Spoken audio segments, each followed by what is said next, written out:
Today is our final chat about boundaries. It's part 3 of the 3-part segment, and they're my favorite kind of boundaries. I'm so excited to talk about these.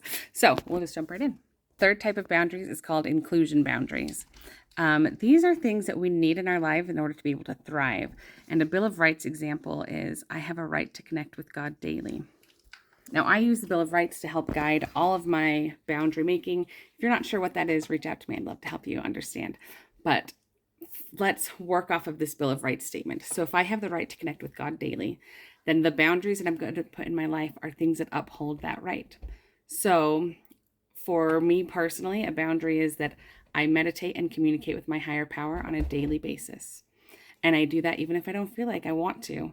I do it because I know it's something that's important to me. That's something that I value, and I'm going to base my decisions off of my values. Other people perhaps need to exercise daily, and so they're going to include that in their life because exercise is what helps bring them peace and clarity of mind. And so their boundaries might be, even if I don't want to, I exercise every day at this time. Maybe you need to connect with friends. Maybe you have a social need that brings clarity and peace into your life. And so your boundary might be every day I send a text message or Marco Polo, make a phone call, I reach out and I connect to a friend. And I'm going to do it at this time so that I always know when I have something set aside to ensure that I bring that kind of need into my life.